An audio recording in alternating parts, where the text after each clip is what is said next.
the only one who can. I'm the only one who can use Virtuous Souls.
What is it, Bit? There is a Virtua Soul nearby. I'm sure of it. You really think so, huh? Of course. The Virtua Soul detector is working perfectly. Are you serious? Okay. We'll go look for it.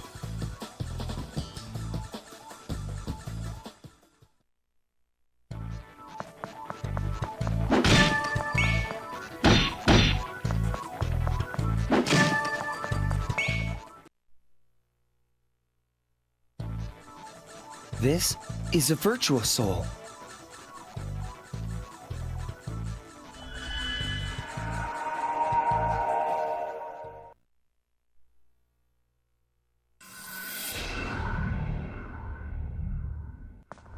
What?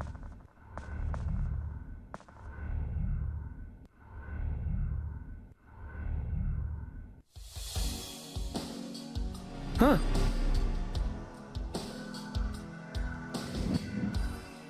Are you the one who seeks power?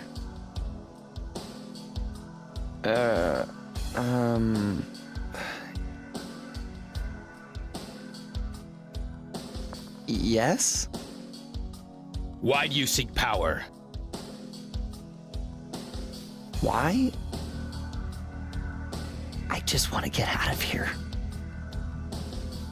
I'll ask you again. Why? Because I want to forge my own path? In order to test my martial art abilities, I entered a World Fighting Championship.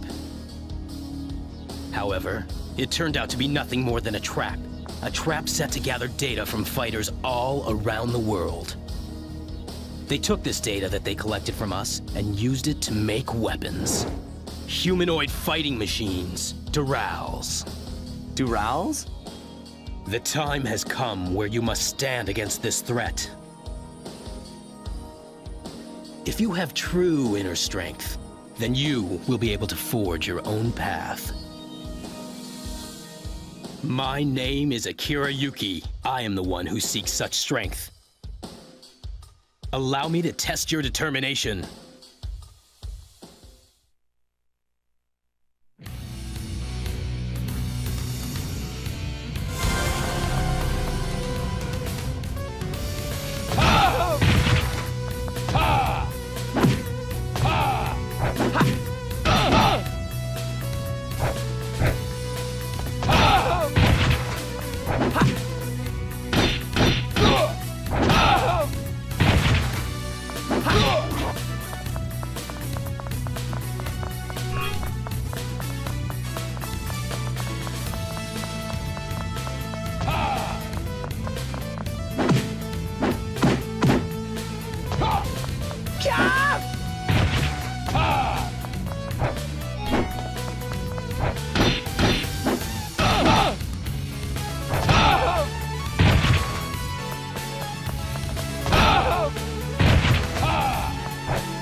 Very well. Now I shall teach you the true strength of Hakyoku Ken. Ha! Ha! Ha! Ha! This is Moko Kohazan. Your fist shall be the power that allows you to forge your own path.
I wonder if that's the hunter who's looking for Virtua Souls. If he discovers that you have a Virtua Soul, he may attack. Please be careful. Another hunter would attack us? There is that possibility.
Synapse break.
I am Jeffrey. My battle is with nature. Are you gonna teach me a skill too? The power of nature is tremendous. Rushing into things will only get you hurt. Yeah. I don't want to get in any danger. Ha! Giving up before the battle has even begun? You are pathetic. What? Hey, I'm no weakling. I have battled with the Satan shark, scourge of the seas. As a part of nature, human life is insignificant. However, with this understanding, you gain the courage to stand against it. Let's see your strength of will!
Good. You have the will to stand against even the mighty Satan Shark.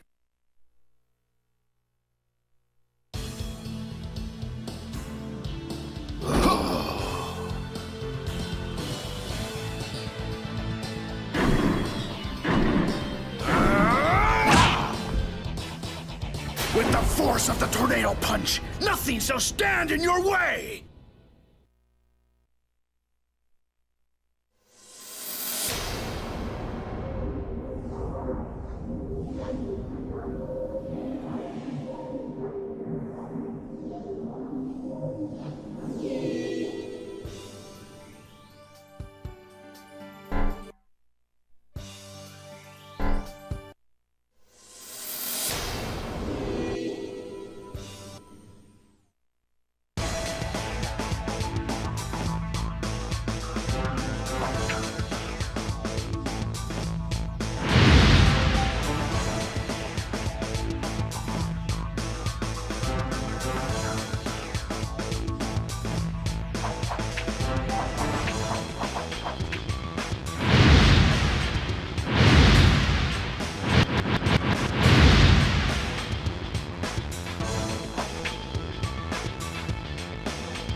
Gotcha!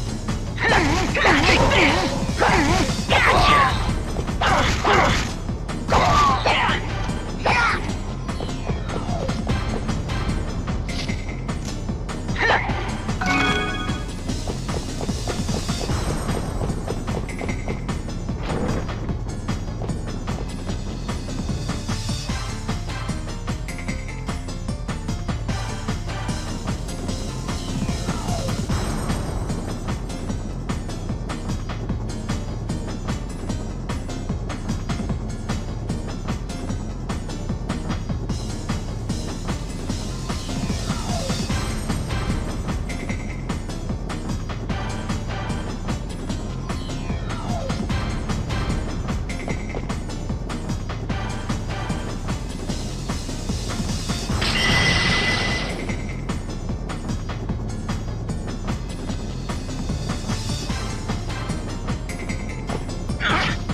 Leave it to me!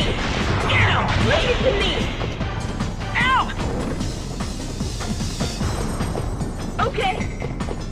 Ow! Okay. Get him! Leave it to me!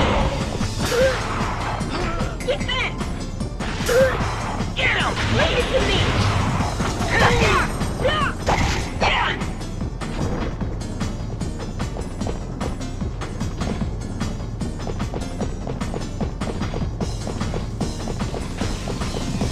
Ow! Okay.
Here we go!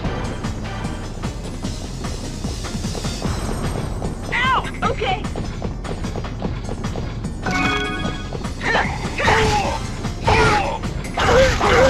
Get him! Leave it to me!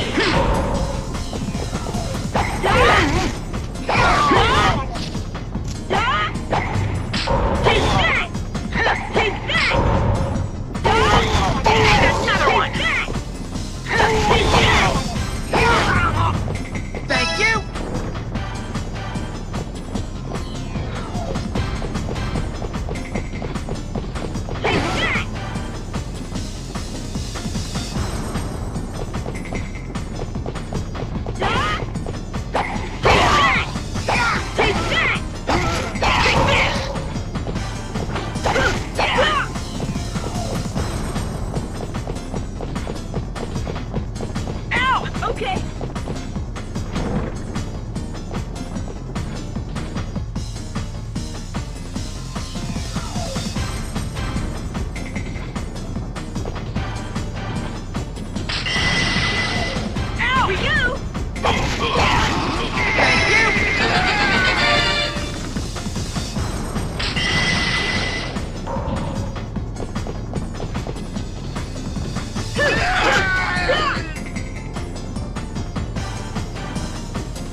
Foxtrot, this is the Wizard.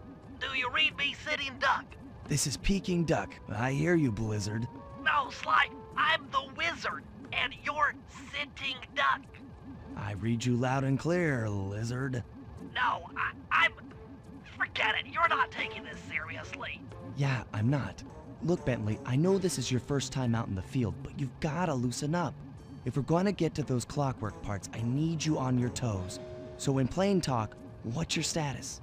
Well, I've established myself in the basement, and I'm pretty sure I can rewire the service elevator if you can power it up from that security station. Hang tough, pal. It might take some time, but I'll figure out a way to get up there.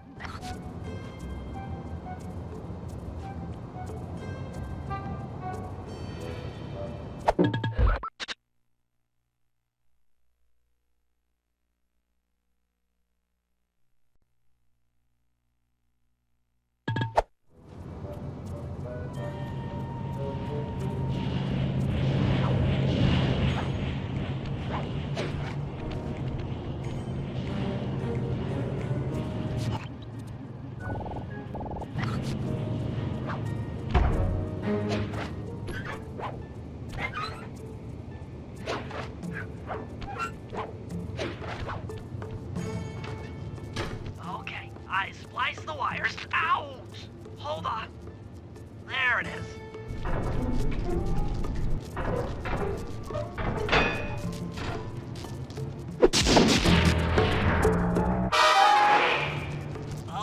Okay. Let me at that security computer. The spotlights are offline.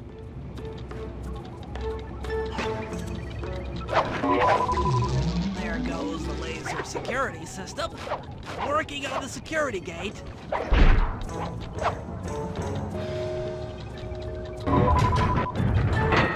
Presto, all clear. Thanks, pal. For your first time out, you did pretty well. Oh, this operation is far from complete. Now that the lasers and spotlights are offline, Murray should be moving into position for your rendezvous. I'll stay here and provide computer support while you go on ahead.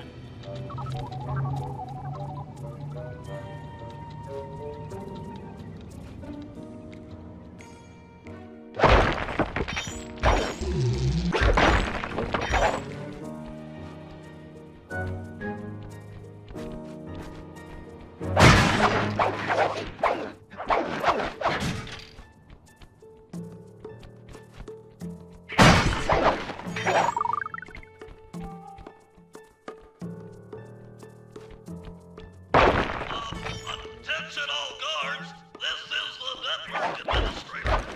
We're installing some new software into the security mainframe, so don't be alarmed if some systems get turned off for a while. Thank you. You're all doing a great job.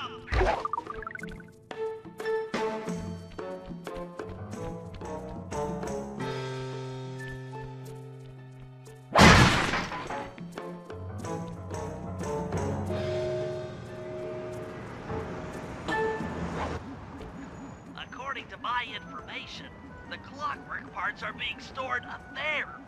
Now to get access, you're gonna have to meet up with Murray at the rendezvous point. Unfortunately, the route through the garden is filled with guards.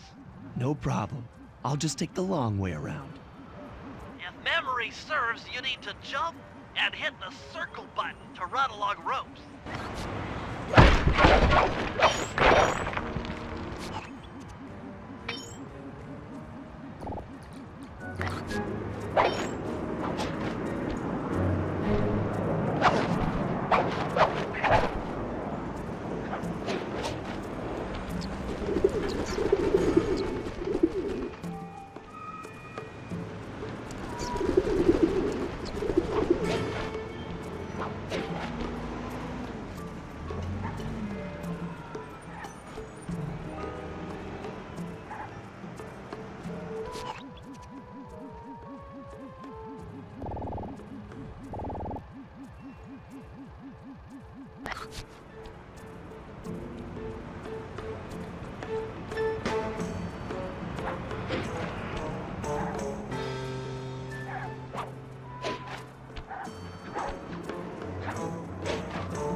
pressing on ahead without him.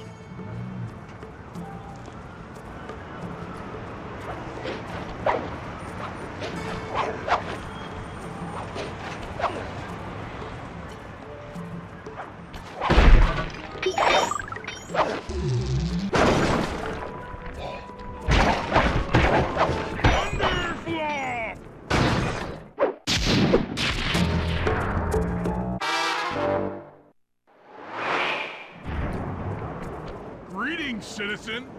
I hope you weren't harmed by my meteoropic entrance. No, Murray, I kept at a safe distance. Good, good. The Thunderflop knows neither friend nor foe, only destruction. Yeah, could you maybe channel some of that raw energy into the security gate? Of course. It is nothing before the Murray.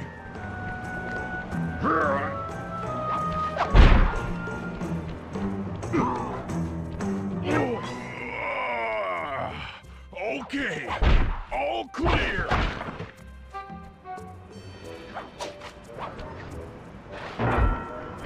Another barrier stands before you. Fear not, I shall bend it like the truth.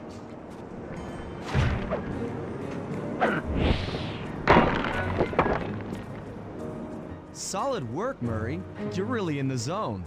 My hulking frame is too much for that puny rope. You go ahead and unlock the doors from the inside. I'll be waiting in the hallway to help you carry out the clockwork parts.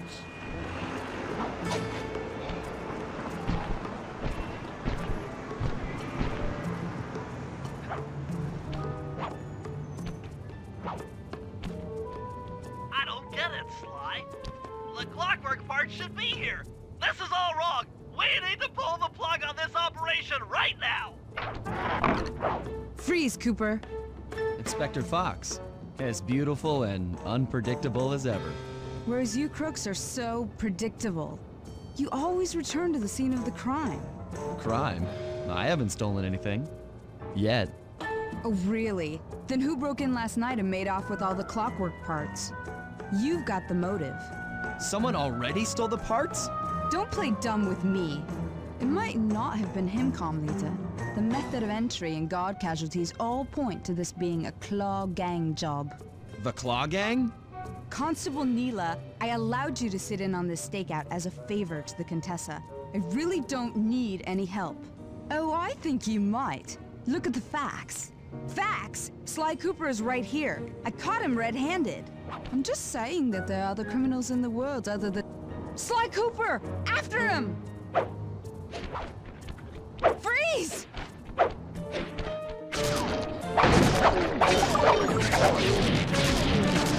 can't run forever! Oh, gee! Wait up, Sly! Shake a leg, Murray. It's time to go. Hold still! This wasn't part of the plan. Yeah, well, this is where things get fun. Hey, come back here, Ringtail!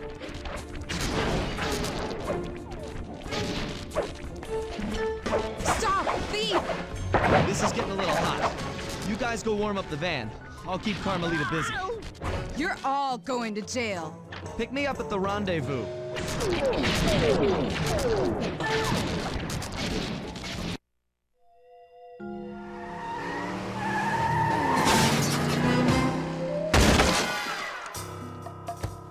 Carmelita's just as angry as ever. She's really quite lovely when she's angry.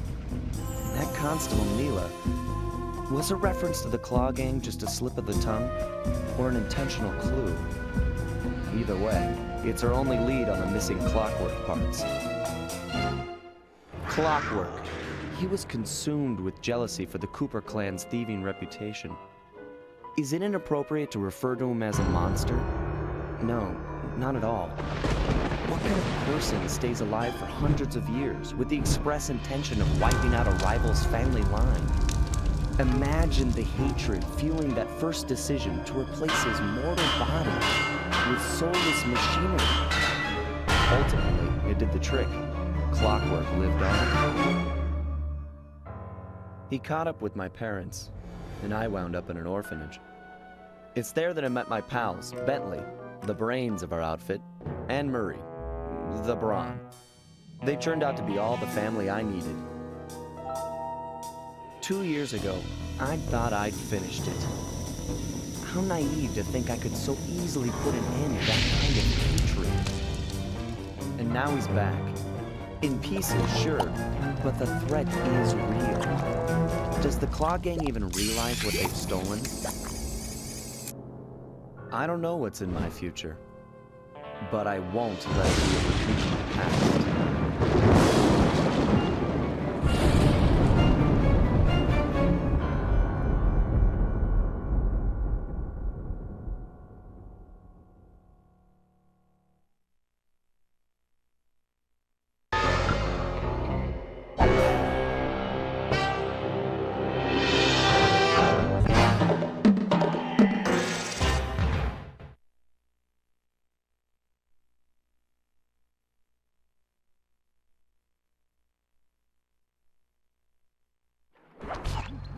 I just intercepted an email from Dimitri. He's ordered his guards to ring the boat's bell when the coast is clear. Coast is clear for what? Of that, I'm uncertain. Ring the bell and follow him without being seen.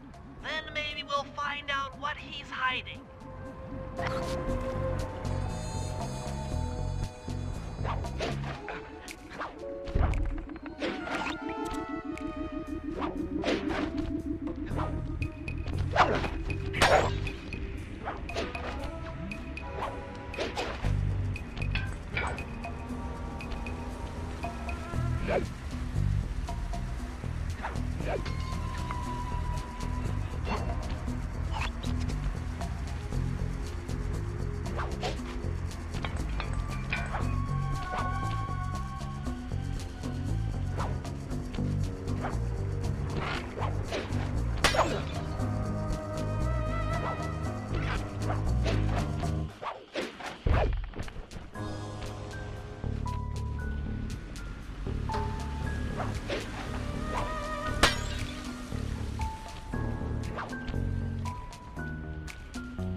Aha!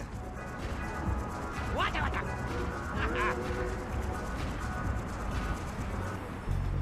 Good job tailing him, Sly. He had no idea you were watching while he typed in that secret code. Hold on. Looks like that door leads to the nightclub's aqua pump. This might be useful for the heist.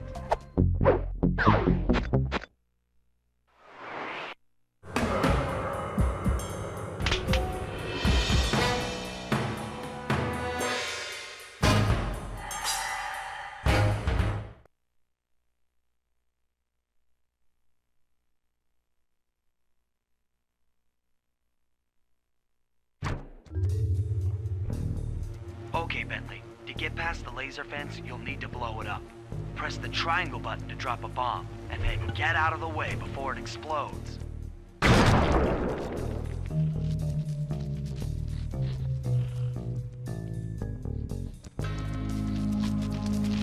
Good job. Now, use your sleep darts to get by the guard. Press the R3 button. He's out. Drop a bomb on him while he's down to keep him that way.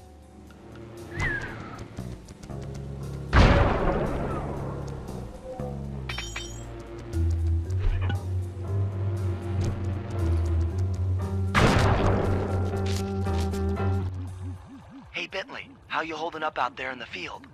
Fine, I'm just fine.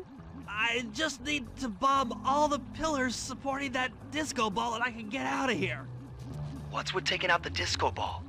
Its impact will shake the nightclub's front peacock side loose from its mooring. Look, I can't talk now. I've got to keep moving, keep safe.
Wow, Bentley, we felt that all the way back here at the safe house.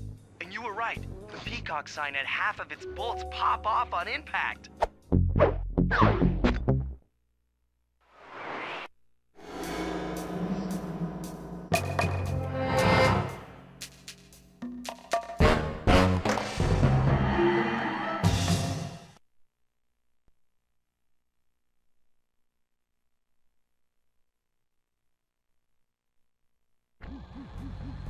Okay, Murray.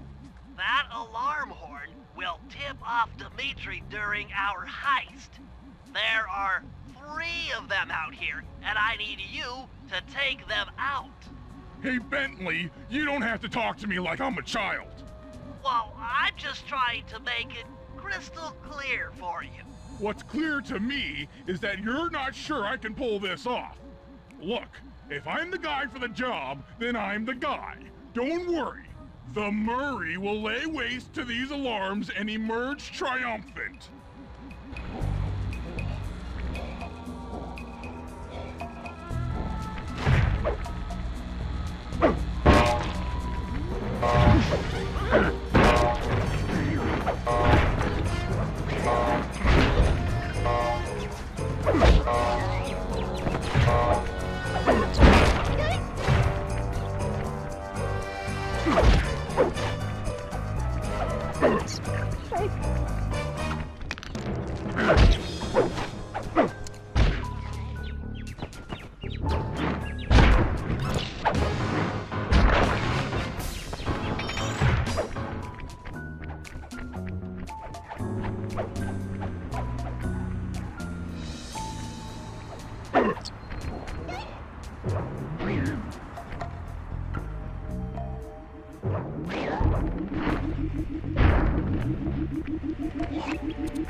flashlight. There's the power boxes which route to the printing press area. To take care of them, I'll need you to put a splice clip in those spotlights. Sorry, Bentley, but those fans are spinning way too fast to walk on. They can be slowed down from this control panel, but you'll have to do a lot of pickpocketing to get at it. Just be careful around guards with red flashlights. They're all in communication via walkie-talkie. And if one catches sight of you, or you attack him, the whole mission is a bust. To pickpocket guards, sneak up behind them and press the circle button.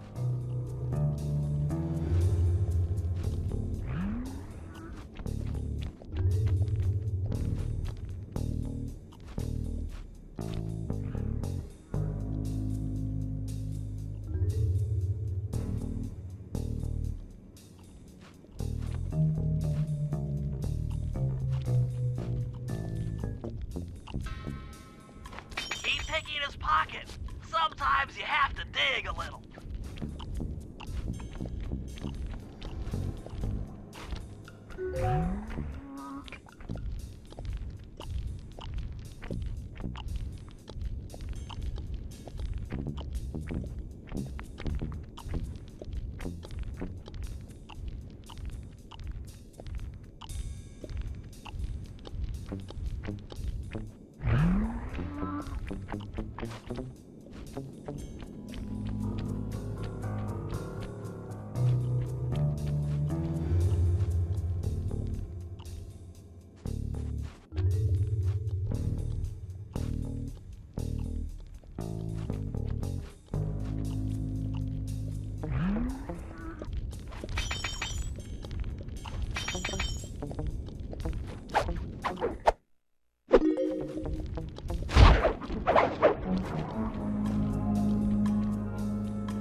Check 1, check 2. Solid. Dimitri on the mic with a shout out to all my nightclub samurai. Stand tall and feel beautiful. I hear there's some raccoon dude giving us static. If you all spot his crackerbox, bam! Make him unhappy. Take no prisoners. Go hardcore. Extreme all over his face. Okay, peace out.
Nice work, Sly. Now head for the control panel to slow down the fans.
Looks like the fans have stopped. Use them to get on top of the main chandelier and insert that splice clip.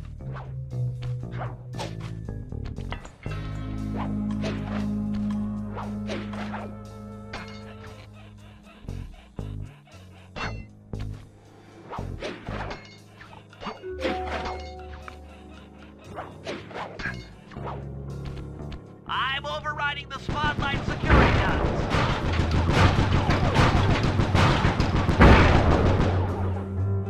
That should do it. No more security in the printing press room.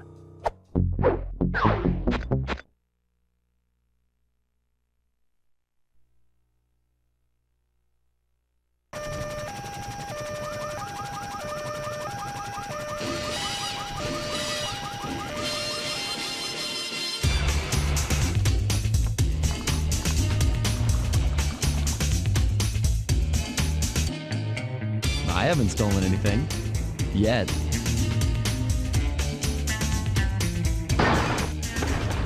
Thunderflop! Let me at that security computer. Presto, all clear.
Us that much closer to Sung. He's got to be running scared by now. I can't wait to meet this fellow.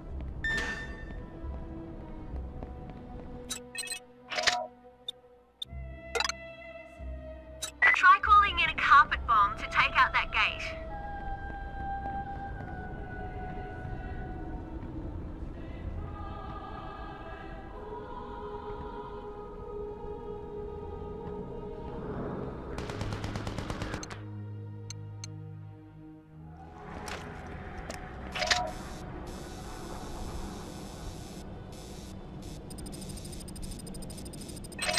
Roger, target received.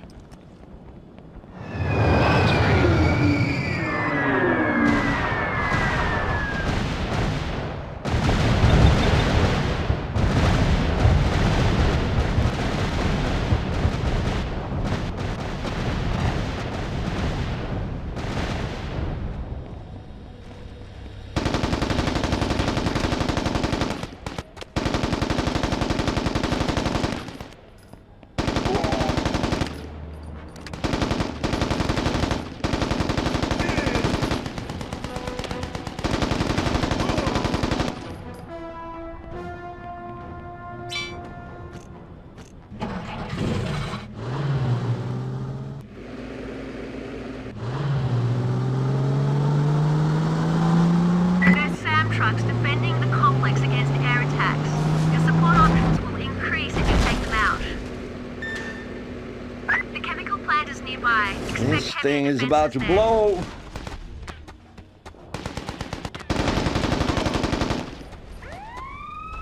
You'll need a bunker buster to take out that building.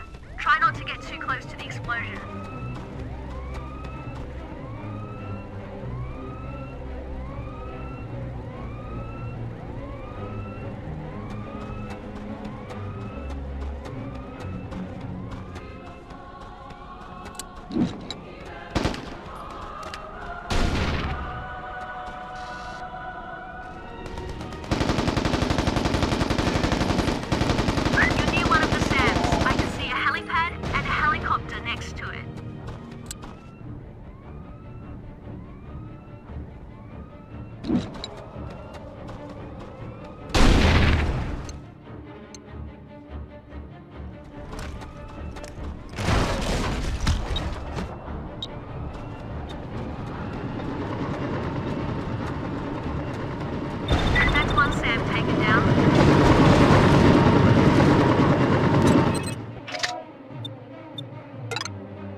nearby. Expect heavier defenses there.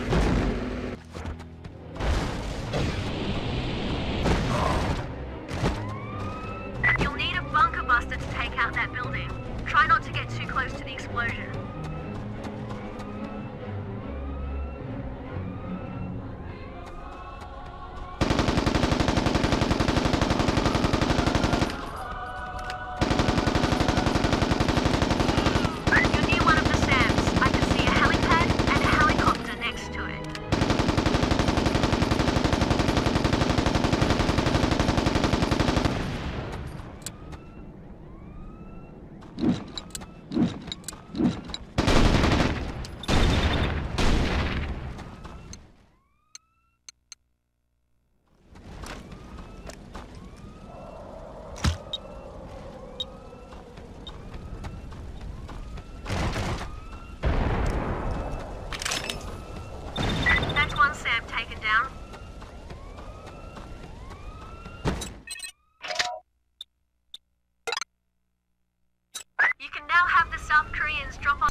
알았다. 지금 거기로 가겠다.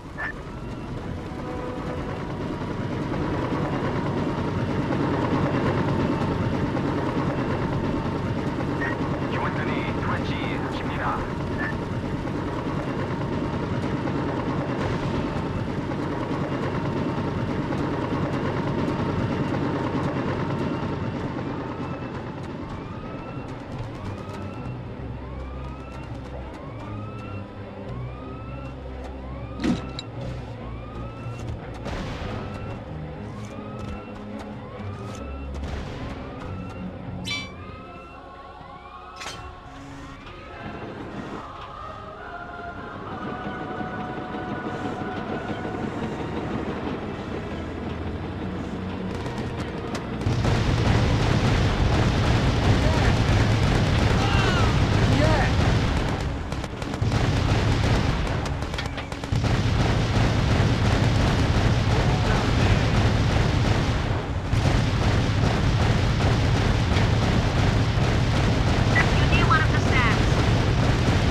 thing is about to blow.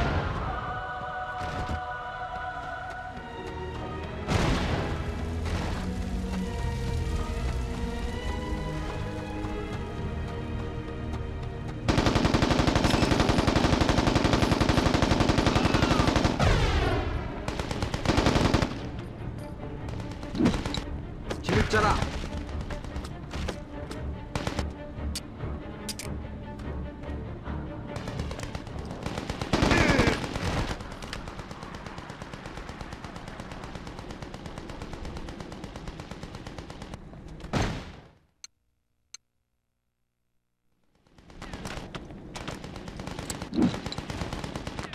Roger, this is Expo 2. I am in the air.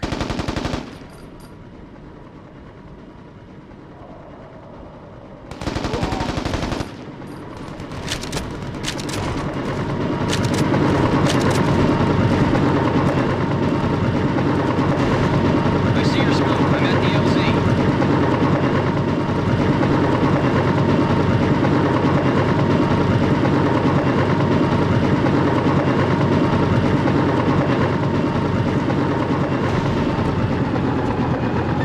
The Queen of Hearts has been verified captured. Good work.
Katamari Damacy.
てみた逃げてみた勢い余って飛んでみたよっやってら押してみた引いてみた力の限り投げてみた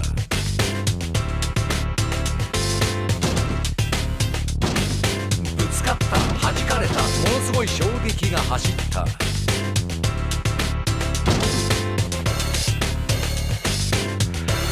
ールは果てしなくてよかった進むことをやめなかったいつまでも転がし続けた人として大きく成長したいろんなことに気がついたみんなが一つになった笑顔が街にあふれくだらない悪意が影を潜めた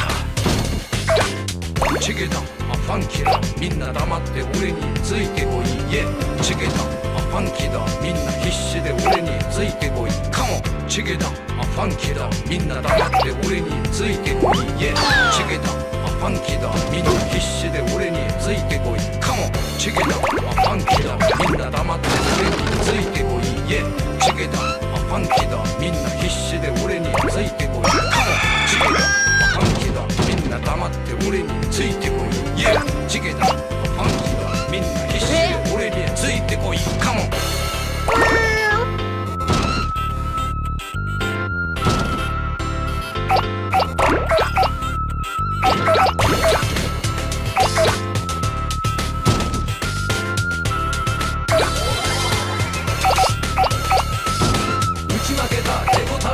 力技に絶望を感じた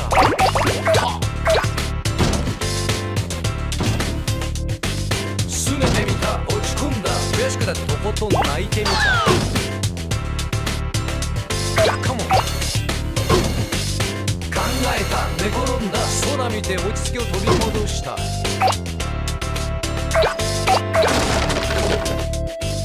眺めてた目に入れた月が眩しかった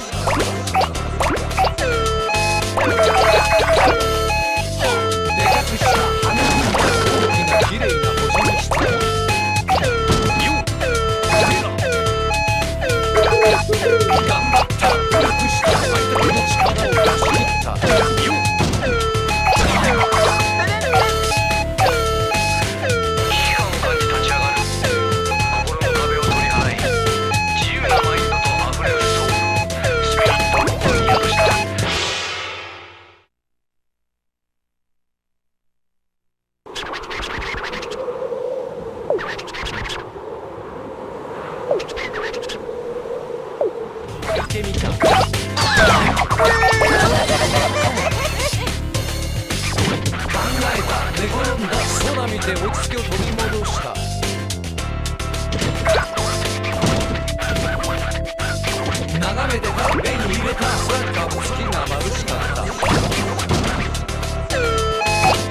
くした羽に大きな綺麗な星にしたよ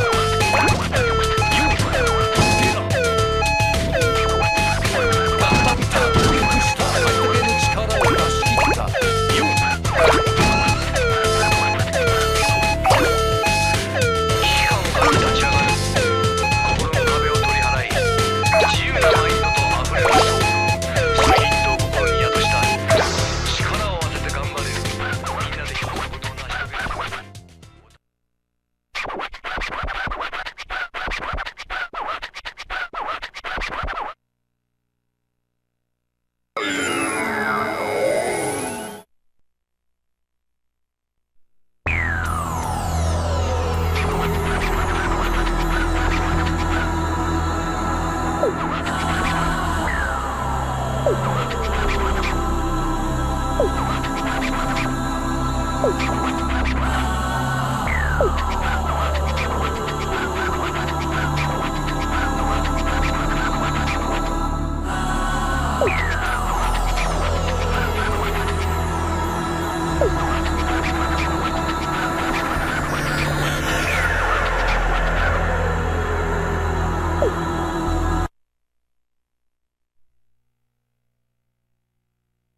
I caught a glimpse of heaven once.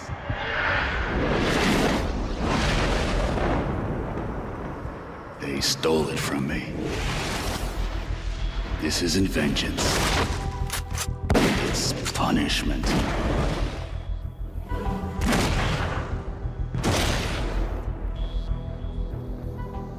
I never smile. But if I did,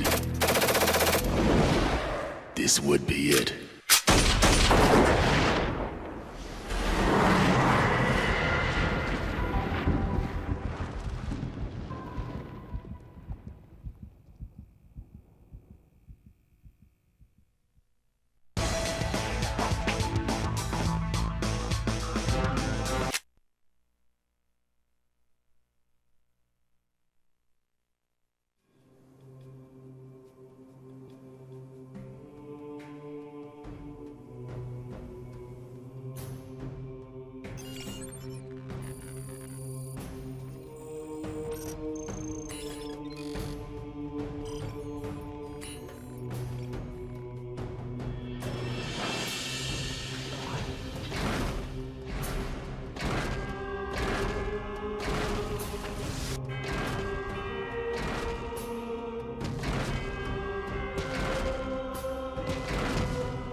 Midnight Club 3, Dub Edition.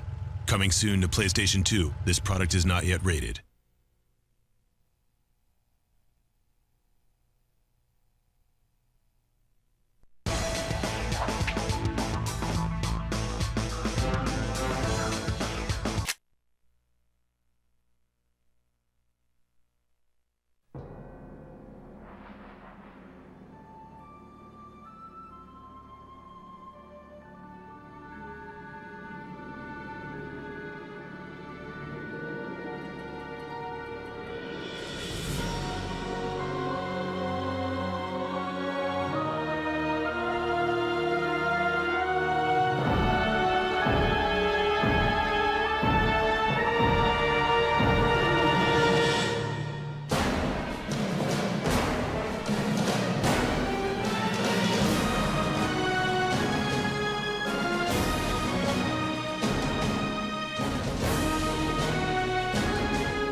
My name is Ola.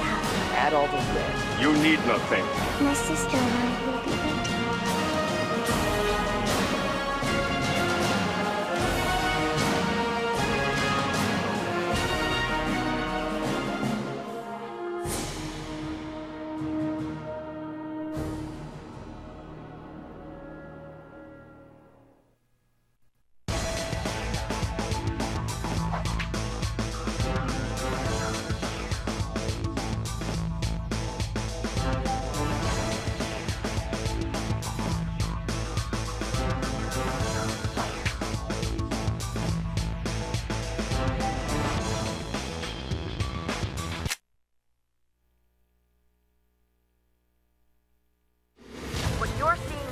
Violence that erupted this morning. These seemingly coordinated reality attacks were reported throughout Federation territory.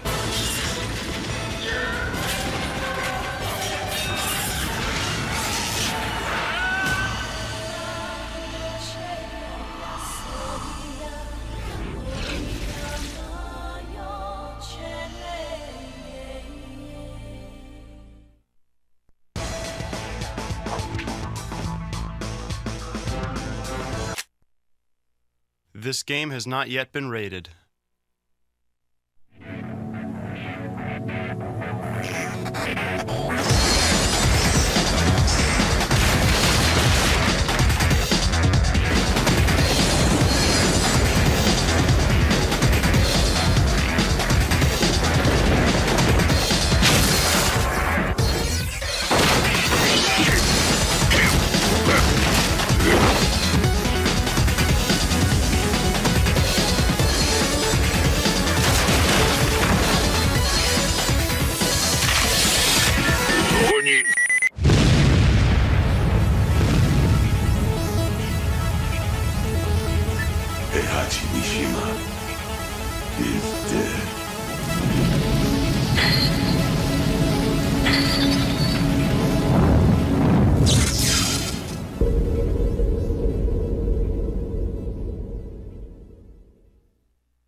It was supposed to be a routine mission. We go in, clean, and get out. This was different. Government conspiracies, secret weapon testing, alien. I didn't believe any of it. This is my story, my journey.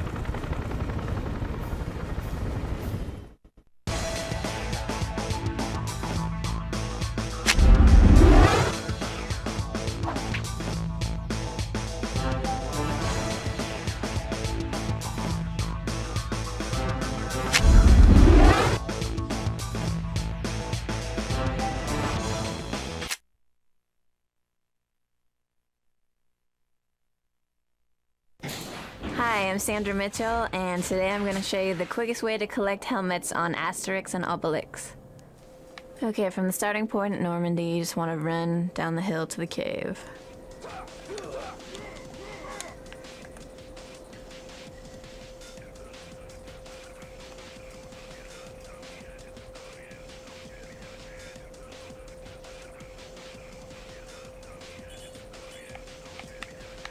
It's hard to aim, but you have to stay in line and make sure you collect all the multiplier points because you'll rack in a lot of points at the very bottom.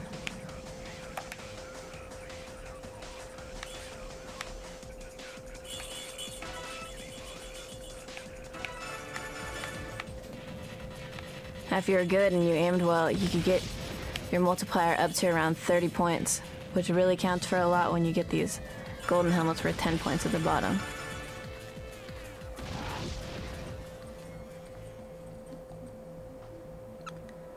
And when you're at the bottom, go over to the platform.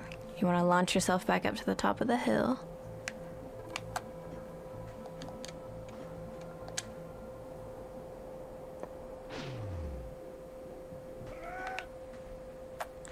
Run back through the cave and up to the save point.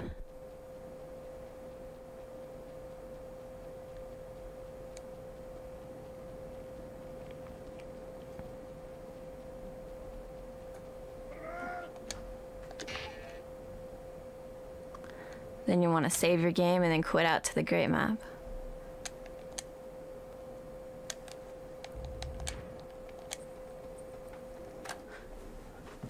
Now when you quit out to the Great Map, you can keep going to this level over and over again, and you can earn an average of about 10,000 points each time you go in, which helps you unlock all the unlockables throughout this game. Have fun!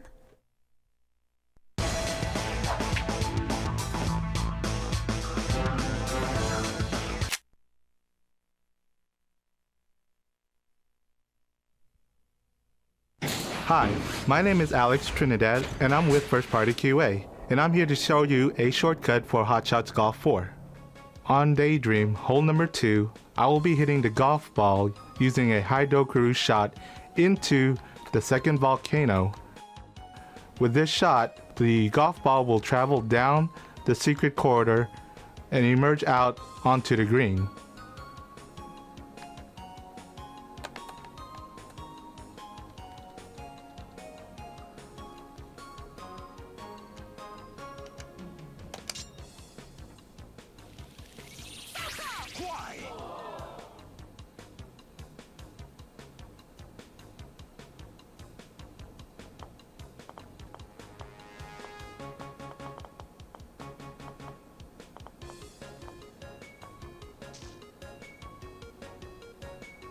It is important to get this shot on the first try. Repeated misses can turn this daydream into a nightmare. Have fun and good luck.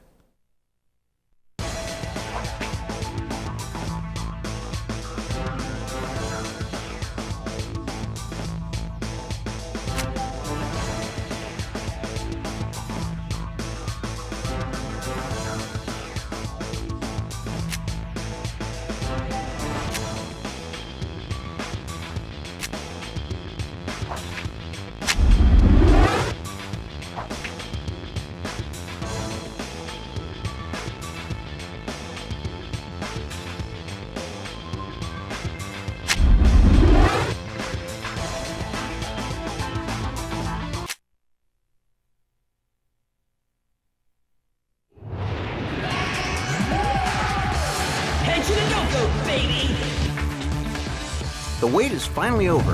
Beautiful Joe, the crazy retro-style action game that put the joy back in joystick and the roll back in side-scroll, is coming to the PlayStation 2. And not a moment too soon. We just went, look, we want cool characters, we want cool enemies, and we want cool gameplay. This wasn't a game based on dollar signs. This was a game based on what do people like to play.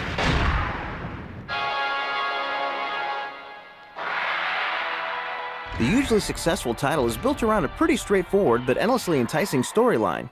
Joe, a regular schmo, is at the movies with his girlfriend. Whoa, Sylvia! Cut it out! He's mine! She gets sucked into the film, and he follows.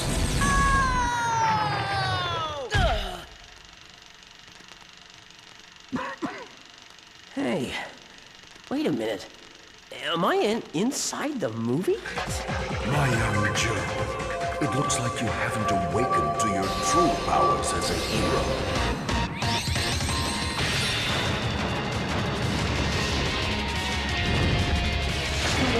A regular Joe turns superhero off to rescue his girl. The storyline is classic, and so is the interface. It looks like an American comic. Cell shading and side-scrolling contribute to the feel you get in a comic book world. People want to play with the feeling that they are a classic hero character. The core of Beautiful Joe is old-school platform side-scrolling, okay? But in order for us to accomplish that in this day and age, we needed to incorporate 3D elements, and we also needed to make it very deep. The game borrows heavily from the best of action movie cliches. A lot of people have grown up with Star Wars type of films and shows where like a typical teenager in high school living a normal life was actually a superhero in disguise. Another one, of course, is karate films, action films. For example, there's a move called replay, where just like in an old kung fu film, when somebody gets a really big hit or it's the last punch, it shows it from 3 angles, and you see the bam, bam, bam. One of the effects is slow. That's a power that enables gameplay to slow down. It's like a scene from the movie Matrix when they dodge bullets.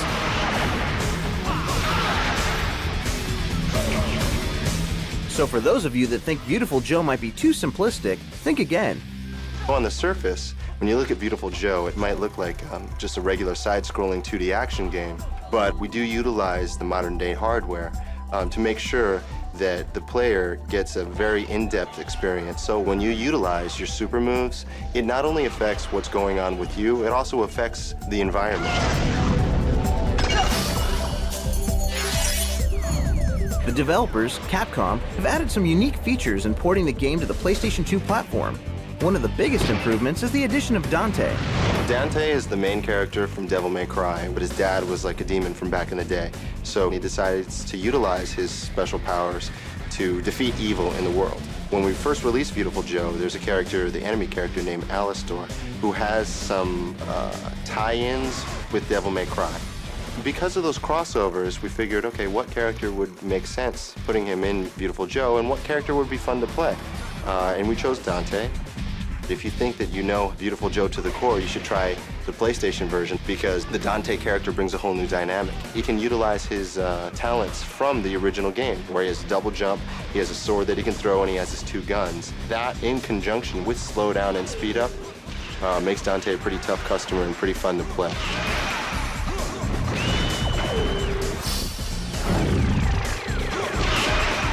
And just when you're totally hooked on Viewtiful Joe, they followed it up with a second round.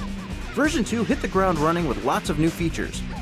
In Viewtiful Joe 1, Sylvia is the heroine, but she comes back as a playable character in Viewtiful Joe 2.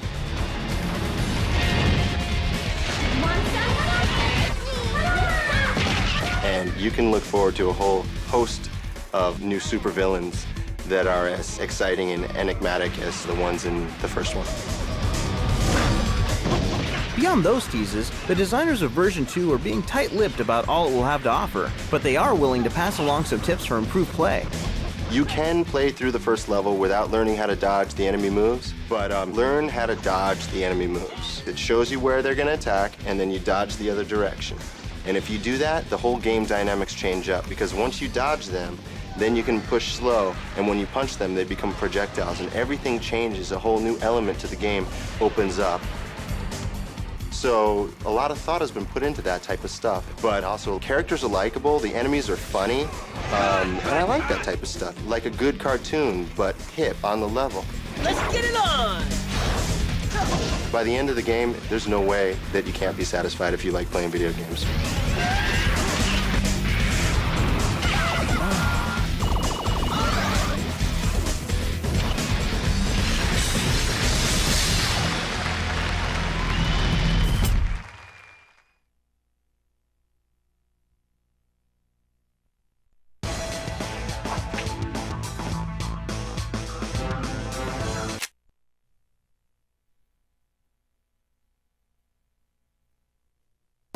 Look sharp.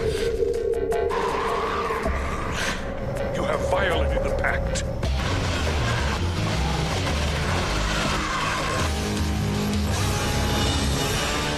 Hidden in the mysterious region of Area 51 in the Nevada desert lies a covert military base where the U.S. government's deepest secrets are buried.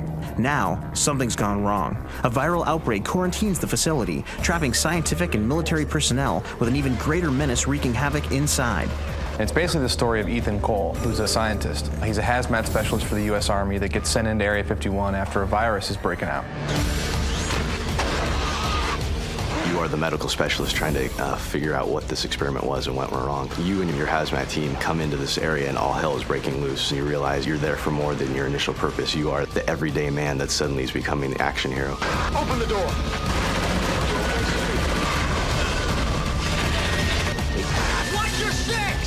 As you delve deep into the facility to investigate the outbreak, you rely on assistance from your well-trained squad. I think one thing that's really special about our game is you start squad-based, and you definitely had to put a lot of emphasis on how to get characters that you care about, teammates that you really want to protect and fight with.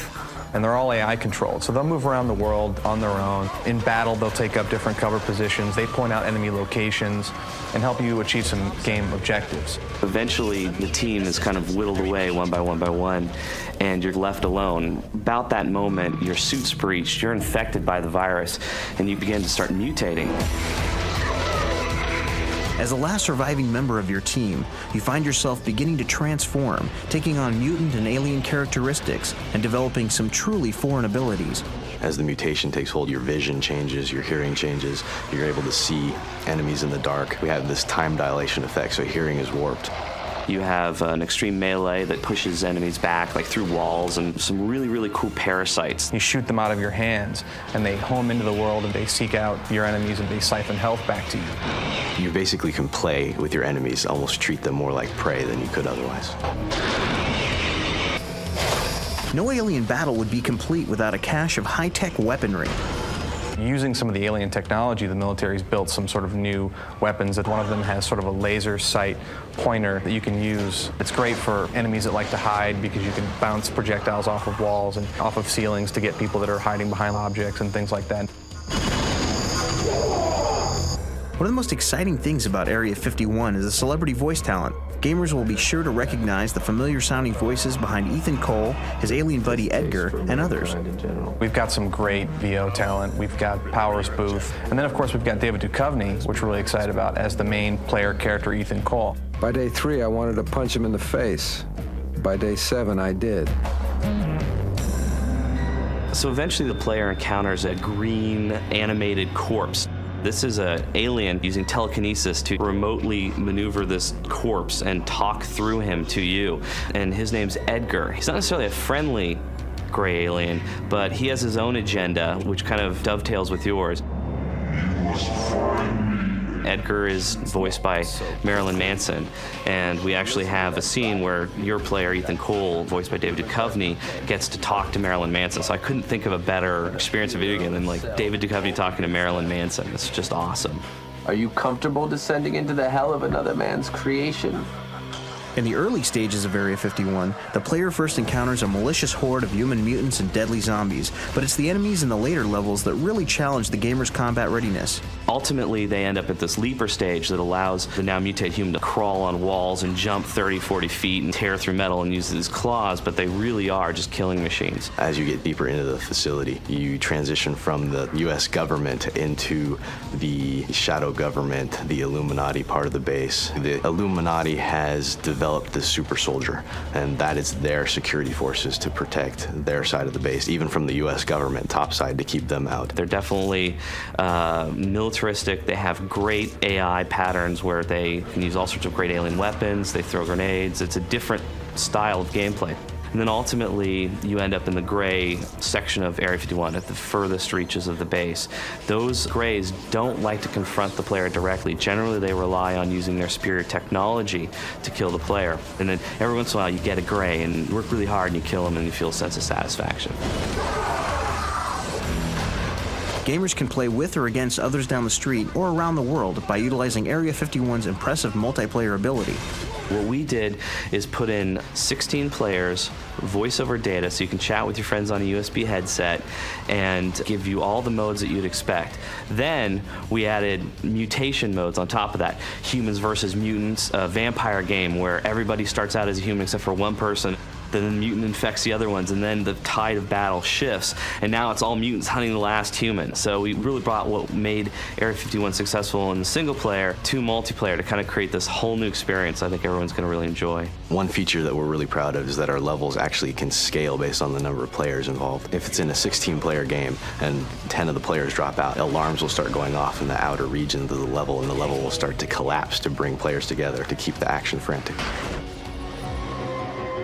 What adventure into the U.S. government's most covert base would be complete without discovering the hidden truth behind several well-known conspiracies? Conspiracy plays a huge role in our game, actually. We have a whole collection system based on witnessing conspiracies, recording conspiracies, and even deconstructing conspiracies. We've got the fake lunar landing, which is a big set piece for us, and complete with cameras and a director's chair and the whole 9 yards. All the little traditional conspiracies are dealt with in various parts of our levels to kind of entertain you and educate you in the conspiracy world.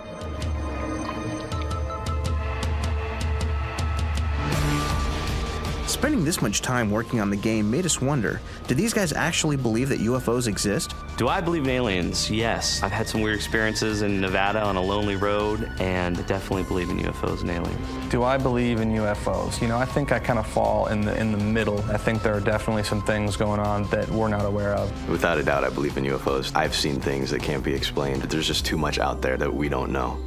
I definitely believe in them.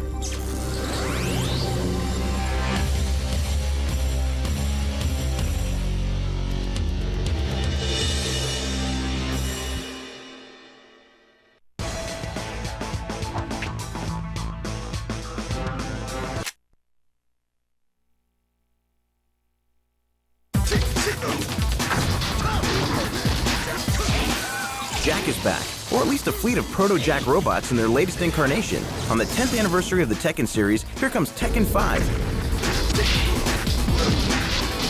Tekken 5 will make its debut in the arcades, followed by a PS2 version for home play that will include everything, and I mean everything, found in the arcade version. We are very confident that we can perfectly port the arcade version to the PS2, and it will look and play just like the arcade version. This idea of an exact port, along with many of Tekken 5's other improvements, came directly from the fans. Namco, the game's developer, prides itself on listening to its players and incorporating their suggestions. Tekken has many fans that have played the console version, so they are of course used to the PlayStation 2 controller. So one strong request from the fans was that if they could play the arcade version using the PS2 console controller, they would really feel comfortable and therefore enjoy the game even more. So the arcade machines will now have input jacks where players can plug in their controllers from home. In addition, with many characters to choose from, beginners may be at a loss as to which character to play, but have no fear. There are some characters that are easy for beginners to the series to pick up and play with, while the other type has a more complex set of moves that are geared towards advanced players. They're quite easy to control, and with the new characters, your opponent won't know what to expect. Go easy on me. And if you're new or just need to brush up on your Tekken history, they're also developing a website to lay out the whole backstory so you can get up to speed on the Tekken saga. Whatever your skill level, what everyone will notice in Tekken 5 are the improved graphics. We believe that fans of the previous Tekken titles will look at Tekken 5 and immediately be able to tell how much has gone into improving the game's graphics.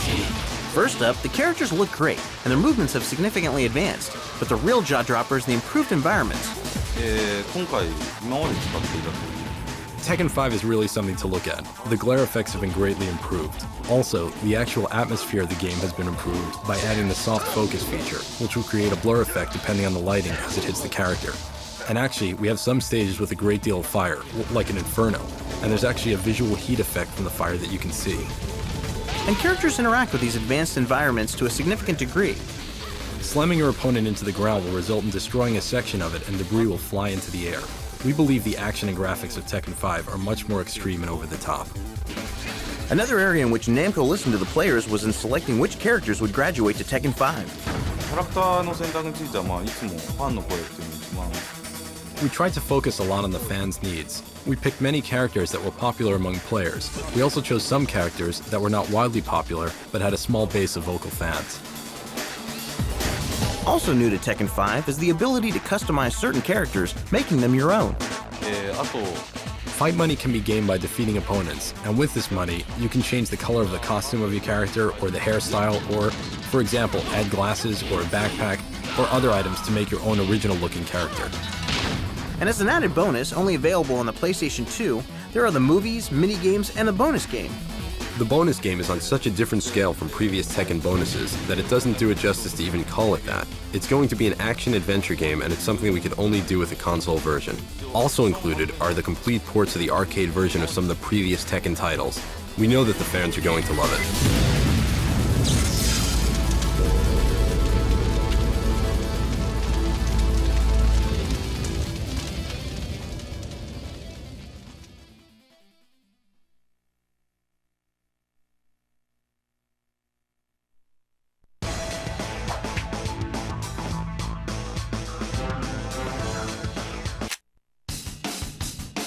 Hey everyone, I'm Tony Hawk. I want to thank all the fans of Tony Hawk Pro Skater series and our new Underground series. Underground 2 is the best game we've done by far, so check it out.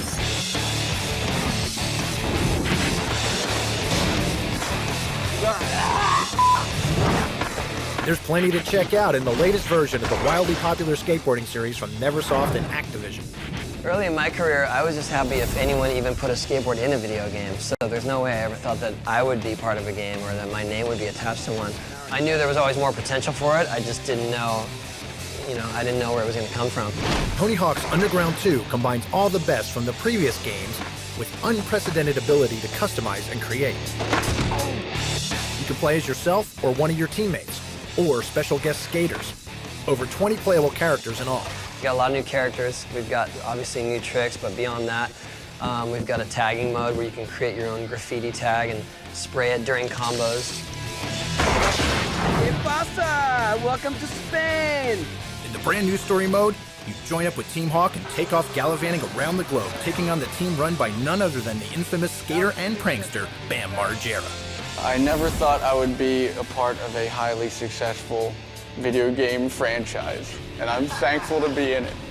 The World Destruction Tour has you thrashing through 8 different regions. Drop in with Ben Franklin in Boston.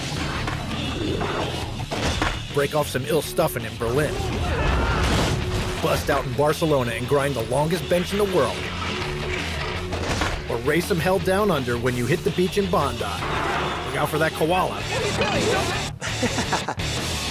There's all kinds of wacky vehicles to ride while the hijinks and hilarity unfold as you rampage around the world.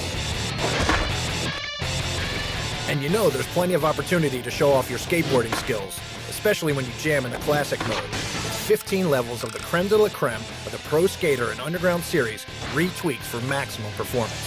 We've got a classic mode, so it's like a lot of the levels in previous Tony Hawk Pro Skater and Underground games are going to be available, but with your new characters and with the new graphics, and it's kind of taking everything we've learned so far and going back to old levels and re-exploring them.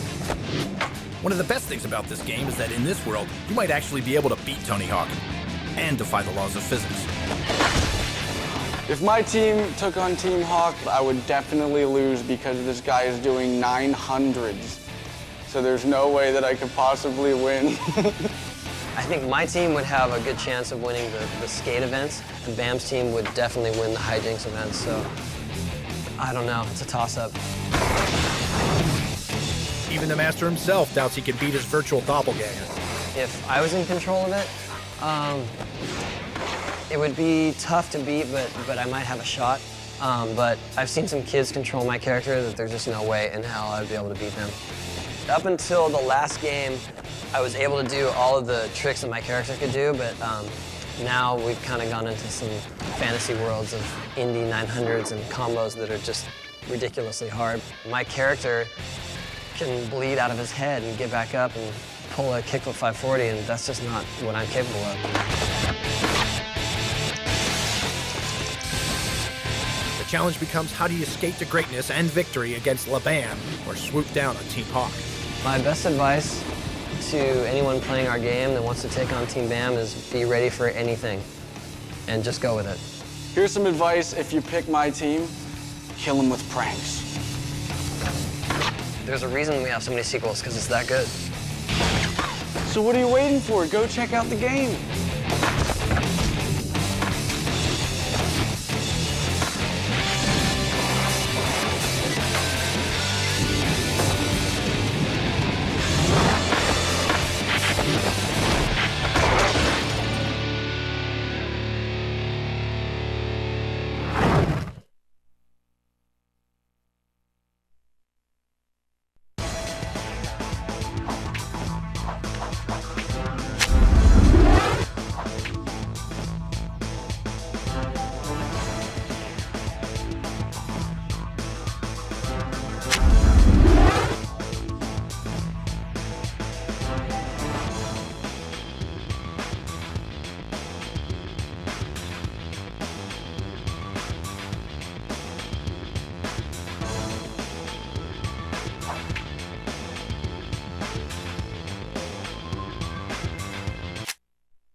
guys understand what's actually going to happen, right? Not at all. And you signed up? Oh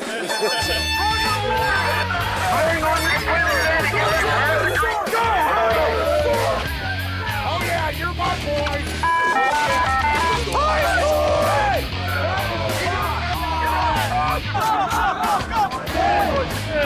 I want to be broken by the SEALs.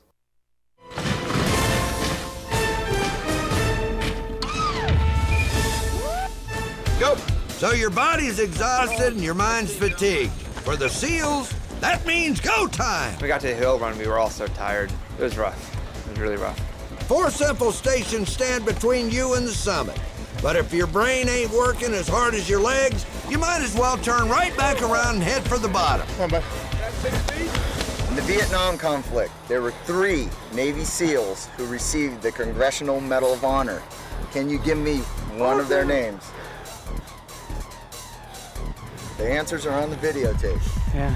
Get out of here. Okay, let's go. Thanks, man. We'll be right back. I think we ran about twice as much as anyone else because we didn't pass the questions. I'll tell you what. You didn't watch the video. You guys head back down and get out of my face. Let's go. Right up here. Station 1, right here. Right here. This ain't your mama's backyard, sweethearts. It's called the Kim's game. Battery, 2 pennies. And there's a lot of stuff to keep in memory at once. There's 9 of them. You guys get together, take about 10 seconds, decide who your spokesman's gonna be. Dump all your information into that guy, and that guy alone will tell me what he saw. Plastic Easter egg, 27 cents. Time's up. Continue. Go. Vacuum attachment, plastic egg, little round thing for the flashlight, red. That's it. So I remember. Go back, look at it again. Welcome back, gentlemen. I guess you want to see the item. When they made us run up the hill about 4, 5, 6 times, they kept making us miss questions, even when we got them right. We said red cap, and he goes, no, it's not a red cap. I'm like, what is it? You guys know what you missed? No, we didn't miss anything. Okay, go. Go. All right. Yeah, that's what they were calling me names, and they had one for every guy out there and everything. It was kind of funny. Asthma boy and heart attack boy. The dream team? Yeah. All we need is like a 5-year-old to pass them more. We don't need to be the fastest, we just gotta be the smartest. It's like the tortoise and the hare. Let's go, cardiac man! We're slow as hell, but we're moving. You better hope you get this question right. He's Lipitor. He's bookworm. And plumber. Hiram, get up here. Who's the current Secretary of Defense? Time Sergeant down. Wrong. The Honorable Don. No, I'm just kidding. Oh, you scared us. Let's go. I think the most important thing we went through was teamwork. You can't go out on your own and be an individual. It's more about the team. Silence. Are you answering for your team? Hold on. Suppression device. Okay. Suppression device? That's close enough that I'll give you a chance. It just means suppressed. Suppressed. That's all it means. That's pretty good. No, that's not really that close. Rock, paper, scissors. Who wants to play good? Winner takes all. Ready? Rock, paper, scissors. See you.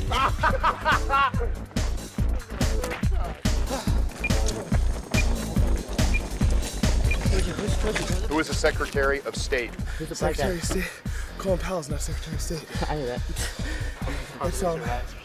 What is it? I'm sorry. Condoleezza Rice. Secretary of State. Well, that's actually the National Security Advisor to the President. Sweet. And when you guys said it's not Colin Powell, I know that. It is Colin Powell. Okay, I'm the one who not I'll give politician you at a all. chance to get out of it. Hey, rock, paper, scissors. What do you have? Paper. Paper? I got scissors. Beat it. Go, come on. Who's the National Security Advisor? This puts a female. That's close enough, Joe. Okay. Yeah. Well, come on, let's play telepathic rock, paper, scissors. Laugh it up, jokers. We'll see how amusing you think this is when you get sent to the POW camp. It's time to get down to the real business of the SEALs, stealth and concealment. And while these recruits seem about as stealthy as a Sherman tank in church, we're gonna try to teach them how to keep their heads up and their butts down to avoid getting shot. Or worse, getting captured. I am looking for unstealthy Americans. How stealthy is that? That's not very stealthy. Making this 800-meter sniper crawl was pretty brutal. On my knees, my elbows, my chin. That was really tough. We can see these guys we know, but you give them the opportunity to at least try to practice some skills, and if they look like they're trying to be somewhat tactical, no big deal. When you're blatantly just disregarding any tactical mannerisms at all, you end up at the POW camp. B-U-S-D. Bust it. You are going to the POW camp. I'd have to say it was pretty comical getting caught in the stealth and concealment exercise and being thrown in the POW camp. Get on your bellies, Buttix. This is the blue team that was sold out. 1, 2, 3, 7. 1, 2, 3, 8. How many more Americans are out there? There are 11 more Americans out there. 11 more. You tell me with 11 more Americans. You need to make up your mind. Legs at a 90-degree angle. 90-degree angle. While the first squad of recruits went missing in action, the SEALs sent a second group to try their luck in different terrain.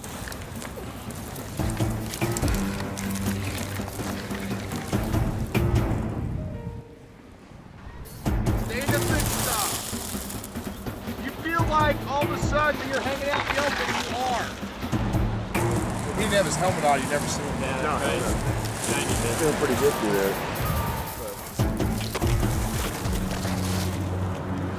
Dead. Damn, man. I've been following you guys for a while.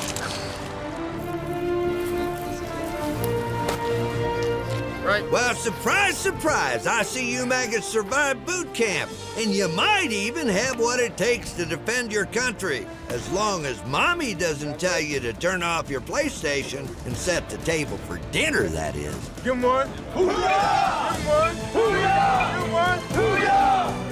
Quite frankly, I didn't know what to expect. I assumed that because of the E-Seals and the PlayStation generation that the kids would be out of shape, but I found that most of them, as far as what we were doing with them, they held up really well. No, I didn't think I was going to be able to do half of this stuff, and my whole outlook on it's changed.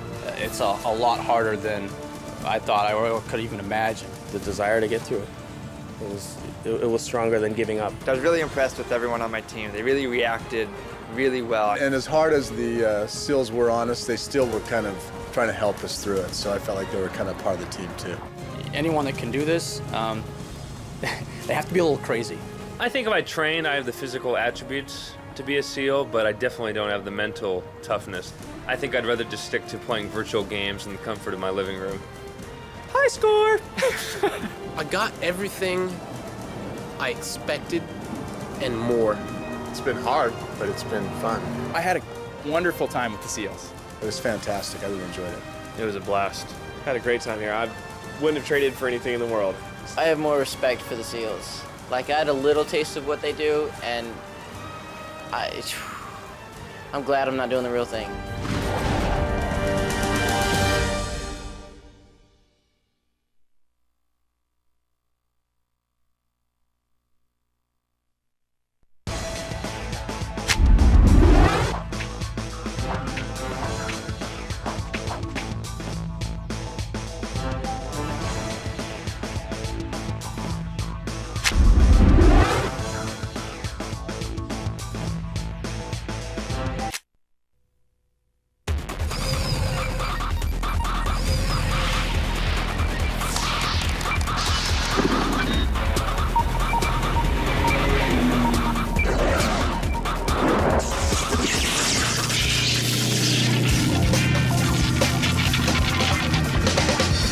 I'm Saul Villegas. I'm a consumer service web specialist. I'm given a first-party title and write the strategies and walkthrough for the entire game that we then later put on PlayStation.com. The coolest part of my job is getting my hands on some of these first-party titles or games. Like every time a Gran Turismo comes out, I'm playing that before the public.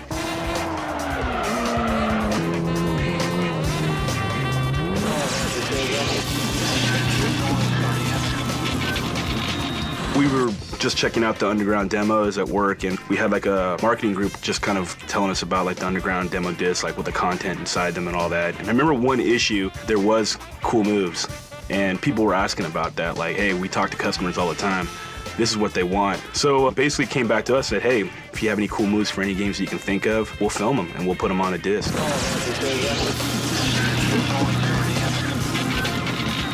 This one time I was playing SSX and I came up with a cool move. It was on one of the tracks. It was like a shortcut, but I was nervous when I got there because it was one of my first cool moves to ever do, and I started stuttering a lot, getting just even more nervous because I was realizing a lot of people were watching me in the room, like the camera crew and stuff, and it just got to the point when like, the camera crew just wanted to wring my neck. With all that pressure there, it just finally I just pulled it off.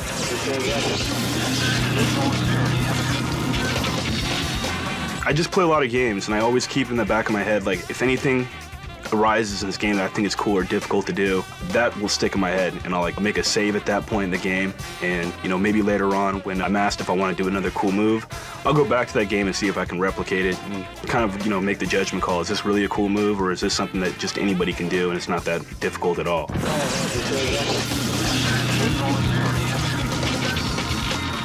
The coolest move that I think I came up with would have to be for Pac-Man World 2. There was a level called like Bedoying Woods, and it took you to a platform that had 5 or 6 free lives. And the whole trick is you would collect all those. You would jump off that platform and you would lose a life. It would take you right back to right before you traverse that whole path. You could just keep doing that over and over again, just collecting those free lives.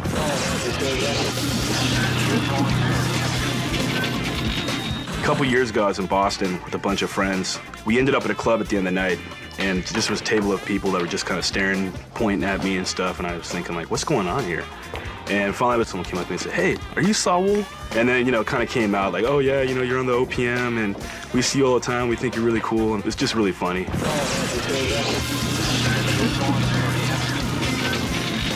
Someone sent me a link to this message board with all these people commenting on me. And there was some stuff that was pretty funny, like it was a lot of positive stuff. It was very flattering. You know, there were some critics out there, but I just take it, you know, all in stride. I thought it was funny.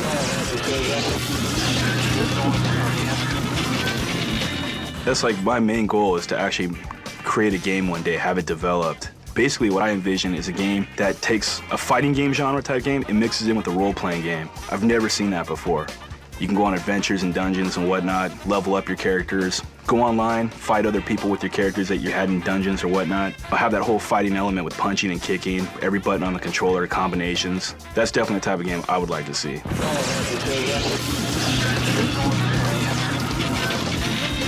Basically what I would say to the public or people that watch the cool moves is if you don't like the cool moves or you think I could do a better one, submit one in, right into the underground. Tell them about your cool move. You might be surprised they might actually put it in there. I know they've done that in the past.